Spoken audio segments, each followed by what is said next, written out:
¿Qué demonios están haciendo los Phoenix Suns durante este verano? Se han deshecho de Kevin Durant, se han deshecho de Bradley Beal y ahora inician una extraña reconstrucción que les va a llevar bastantes años sin tener ningún activo de draft. Hoy aquí lo vamos a analizar en profundidad en Gigantes del Básquet. Si te gusta nuestro contenido, dale a like, suscríbete y déjanos un comentario. Mi nombre es Sergio Rabinal. ¡Arrancamos!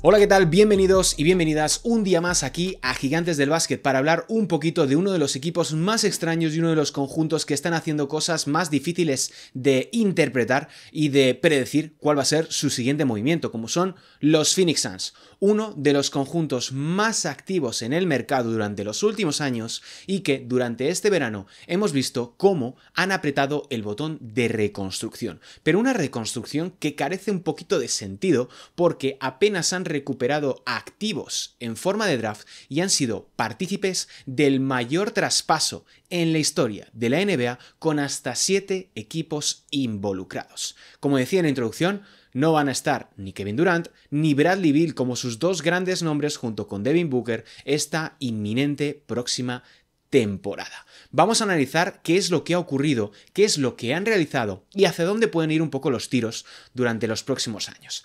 Al término de la pasada temporada, los Phoenix Suns se proyectaba que iban a tener para este curso 2025-2026 un salario total, una nómina total general de jugadores que alcanzaba los 254,4 millones de dólares en salarios. Debían asumir los contratos de Bradley Beal, que iba a contar con 53 millones, Kevin Durant 54 millones, Cody Martin 8 millones y la opción de equipo de Vasilije Micic también por 8 millones, así como evidentemente las de Devin Booker y compañía. Todos estos jugadores que acabo de decir ya no están en el equipo y gracias a esto han mejorado notablemente su situación, porque han pasado, como decía, de esos 254 millones a 184 en este momento que estoy grabando. Una reducción de alrededor de 70 millones, 70,4 para ser más exactos, que les coloca unos 3 millones por debajo del umbral del impuesto de lujo, fuera de la peligrosa zona de los aprons, ya sabéis, esos diferentes umbrales que existen dentro de del impuesto de lujo que restringen desde el año 2024, desde la temporada 2023-2024, que restringen notablemente la capacidad de maniobrabilidad que tienen las franquicias y que en este caso les ponía en riesgo de perder todavía más elecciones de draft de cara al futuro porque quedaban congeladas hasta que esto soluciones en esta situación. Una medida que en última instancia no busca evitar que los equipos gasten, sino que les disuade de hacerlo en caso de no ser competitivos, de no ser un equipo que sea aspirante de manera constante al anillo. Los Phoenix Suns podrían haber mantenido este mismo payroll, este mismo gasto durante años y años y años. Lo que pasa es que no tenía sentido desde un punto de vista deportivo después de 2 temporadas absolutamente decepcionantes. 3 si juntamos la anterior. En términos de dólares reales, es decir, de lo que realmente costaba el equipo, simplemente el hecho de haber cortado a Bradley Beal ha generado que el dueño se ahorre cerca de unos 200 millones de dólares en impuesto de lujo, quiero decir, en multas que tienen que pagar los conjuntos, las franquicias, por superar diferentes umbrales y diferentes límites dentro del impuesto de lujo. Y ahora, pues bueno, gracias a ese wave and stretch de Bradley Beal, los Phoenix Suns van a ser un equipo mucho más barato y Matt Ishbia no va a tener que desembolsar tantísimo dinero en un equipo que literalmente está peleando por estar en la lotería del draft. ¿Cómo han hecho esta operación? Hablo del caso de Bradley Beal, luego ya iremos con el caso de Kevin Durant, que también, pues bueno, ya lo analizamos en su momento en el canal, que lo tenéis un análisis en profundidad y apenas unos instantes después de que se produjese la operación y que lo hemos comentado en diferentes momentos a lo largo de esta offseason, pero bueno, puedo centrar un poquito más en el caso de Bradley Beal, del cual no hemos hablado todavía en el canal, quiero decir. El corte de Bradley Beal, pues bueno, le quedaban 110 millones por cobrar y ha perdonado 13,9 para firmar por 2 años y alrededor de 11 millones con Los Ángeles Clippers. ¿Qué significa esto? Bueno, el dinero que tenía que cobrar Bradley Beal se reparte en 5 años, que forma parte de una herramienta que tienen los equipos que es la Stretch Provision, que significa algo tan sencillo como cortar a ese jugador y dividir los pagos en diferentes años. En ese sentido, pues bueno, los Phoenix Suns van a tener que pagarle alrededor de unos 19,3 millones de dólares hasta la temporada 2029-2030 y en 2026 van a computar unos 23,2 millones de dinero muerto, se llama Dead Money, que se junta, pues bueno, a los 3,1 millones de Nasir Little y a los 700.000 dólares de A.G. Little, que también le cortaron anteriormente. Los Suns son uno de los equipos que más dinero muerto van a tener, sobre todo repartido en muchos años, junto evidentemente a los Milwaukee Bucks y a los Portland Trail Blazers, aunque en el caso de los Blazers se reparte solamente en esta temporada 2025-2026, pero esto es lo que les ha permitido reducir muchísimo su carga salarial de cara a estas 2 próximas temporadas, tanto con el traspaso de Kevin Durant como con el corte de Bradley Beal, pues bueno, han conseguido mayor flexibilidad y ahorrar muchísimo dinero al dueño para poder iniciar una reconstrucción y un proyecto nuevo alrededor de un Devin Booker, del cual hablaremos más adelante, que ha renovado o ha extendido, mejor dicho, su contrato por 2 temporadas más. Como decía, vamos a hablar también de la importancia del traspaso de Kevin Durant de los Phoenix Suns a los Houston Rockets desde un punto de vista tanto deportivo como económico. Han recibido activos traspasables, como son el caso de Jalen Green, que tiene unos 33,5 millones de salario, Dillon Brooks, que tiene 21,5 y es expiring, que junto con el pick que se tradujo finalmente en Kamal Maluach, que va a cobrar unos 6 millones, suman 60,6 millones en salarios. Unos 6 más de lo que ya computaba el único salario de Kevin Durant de cara a esta temporada 25-26. ¿Por qué han hecho esto? Bueno, principalmente porque 3 jugadores son más fáciles de traspasar que uno y te permite conseguir o duplicar muchísimo más las potenciales ganancias en términos de jugadores, de activos, etc. Es decir, a Kevin Durant lo puedes traspasar como han hecho ellos por 2 jugadores y múltiples picks, que bueno, ya sabéis cómo quedó la operación. Y ahora ellos lo pueden diversificar muchísimo más, es decir, pueden ahora mover a Jalen Green y partir otra vez en otros 2 jugadores para finalmente conseguir otros más activos. Lo mismo con Dillon Brooks, aunque con Kamal Maluach tiene sentido que se lo acaben quedando por el contrato que tiene, que es muy bajito, es un jugador rookie, sobre el cual puedes apostar, etcétera, etcétera, etcétera.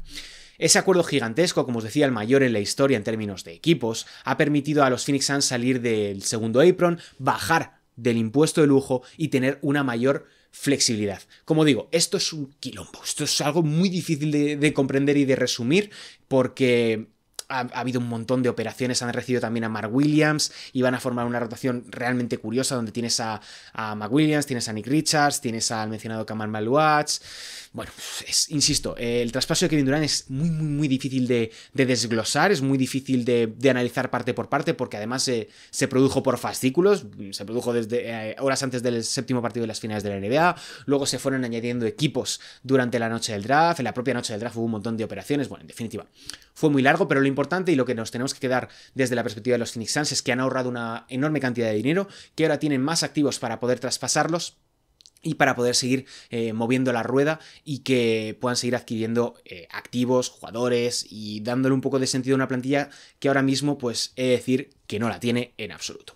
Vamos a hablar también de la renovación de Devin Booker, que en mi opinión es un poco un error desde la perspectiva de los Phoenix Suns. Evidentemente no desde la perspectiva de Devin Booker, que es una cantidad de dinero gigantesca, pero sí que demuestra un poco el sinsentido que es la front office de los Phoenix Suns. Añade 145 millones y 2 años más a su contrato, siendo la última temporada una opción de jugador.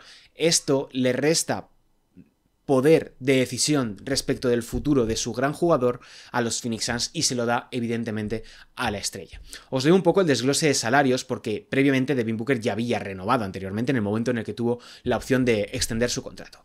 Temporada 2025-2026, es decir, la que va a empezar. Devin Booker va a cobrar 53,1 millones de dólares. La siguiente, 2027, 57 millones. 2028, 61. 2029, 64. Y 2030, 69,1 más una opción de jugador, que, dadas las circunstancias, yo no creo que vaya a optar, pero bueno, como nunca se sabe lo que puede suceder, lo que tratan de negociar los equipos es siempre eliminar esa opción de jugador, al menos en los casos en los que se trata de un jugador de gran calibre, para poder tener esa capacidad de tener el control sobre lo que pueda suceder en el futuro. Para entonces, pues bueno, Devin Booker, se me ha olvidado, en el año 2028, en el verano de 2028, Devin Booker volverá a ser elegible para una extensión de contrato por otros 2 años de ese vínculo que terminaría en 2030, es decir, en el año 2028 podría extender todavía más su contrato hasta el curso 2031-2032.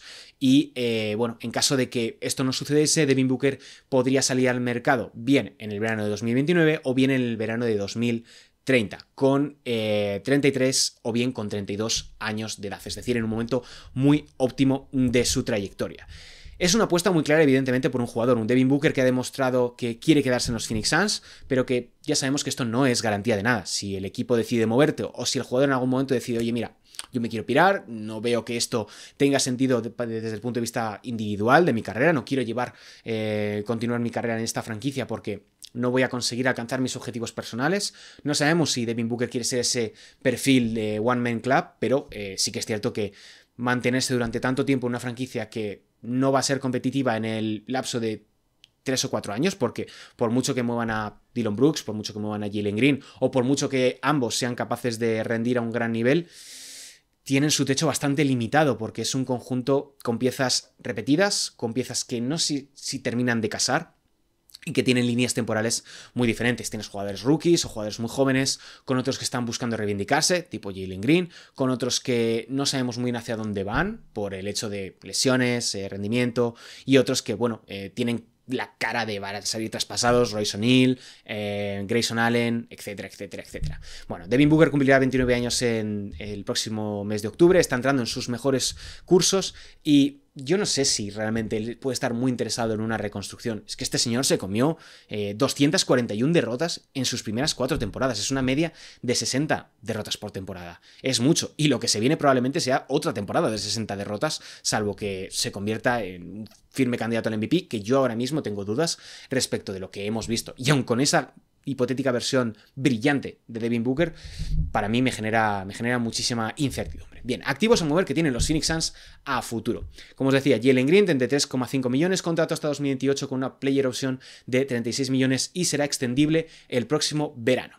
Dillon Brooks, 21,1, elegible para una extensión y agente libre sin restricciones en 2027, que me he equivocado anteriormente. No va a ser agente libre el próximo verano, sino en 2027. Tienen también a Grayson Allen, que cobra 16,8 millones y tiene 2 años más de contrato, player option en 2028, que probablemente va a coger. Y Royce O'Neal, este sí, tiene contrato hasta 2028 con 10,1 millones de salario para esta temporada. Bien, empezamos con algo muy complicado que son las rondas de draft que tienen los Phoenix Suns a futuro. En resumen, no tienen control de sus primeras rondas de draft hasta 2032, que ahora mismo está congelada hasta 2028 por haber estado dentro del segundo apron. Vale. Como os digo, no tienen control sobre sus primeras rondas. No significa que no vayan a tener primeras rondas, sino que es muy difícil de desglosar. Os lo pondré proyectado en la imagen, pero ahora mismo yo en el guión tengo que es un quilombo, por ejemplo, en 2026, entre Phoenix Suns, Washington. Yo os lo voy a leer tal cual está puesto en la descripción de cómo están las rondas. Entre Phoenix Suns, Washington Wizards, Memphis Grizzlies y Orlando Magic es la más favorable para Phoenix y Washington si cae entre el 1 y el 8 o ninguno si va a Washington y no es transferible. Las dos más favorables de 1 si es menos favorable de Phoenix y Washington del 1 al 8, Phoenix si Washington no es transferible, Memphis caería en el caso de ser la segunda más favorable, en tercera situación sería para Orlando que la enviaría a Memphis y luego esta la enviaría a Charlotte Hornets mediante el intercambio de Washington y Phoenix. Es imposible de descifrar esto, así que cuando llegue el momento ya llegaremos a ese puente. 2027 la tienen perdida para que va rumbo a Houston Rockets. 2028 otro imposible de descifrar, fruto del traspaso de Bradley Beal.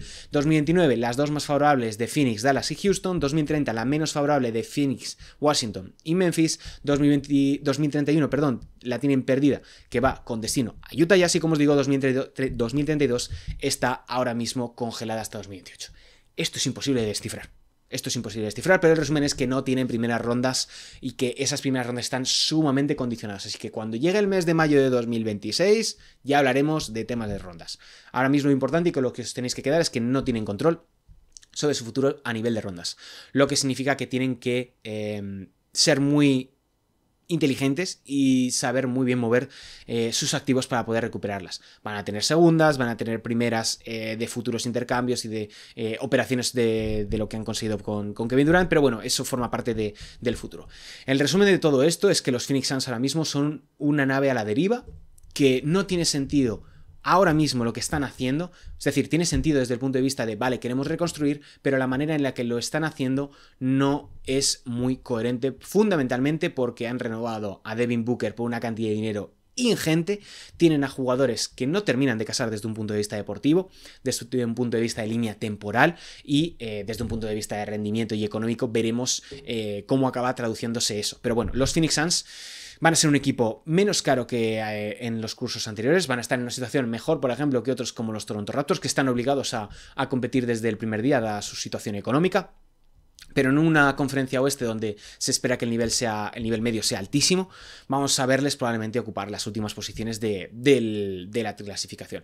Veremos cómo acaba desarrollándose esta carrera de Devin Booker, que parecía tener muy buena pinta a partir del curso 19-20, pero que desde entonces y desde tocar techo en las finales de 2021, pues se ha estancado un poco y ha demostrado que no puede ser esa gran estrella, ese primer nombre de una franquicia, y veremos cómo terminan de darle forma a este equipo y a este proyecto que tan buena pinta tenía en el año 2021 y que desde entonces ha sido una serie de malas decisiones desde los despachos y de errores sobre la cancha que nos han impedido volver a ver a un equipo que funcionaba también bajo la dirección de Monty Williams y que, pues bueno, por la impaciencia y por el deseo faraónico de un nuevo dueño, ha sido imposible verles al nivel que todos esperábamos. Así que bueno, dejadme en comentarios qué opináis sobre el rendimiento y sobre el futuro de estos Phoenix Suns y de todo lo que han estado haciendo durante este verano, porque han sido uno de los equipos más activos en el mercado y que con ese corte de Bradley Beal, pues bueno, ya han puesto un poco la guinda al pastel de un proyecto que ha acabado tan mal. Yo me despido, como siempre, recordad darle al like, suscribiros y dejarnos un comentario. Mi nombre es Sergio Gravenial y si no nos conocíais, esto es Gigantes del Básquet. Un saludo y hasta la próxima.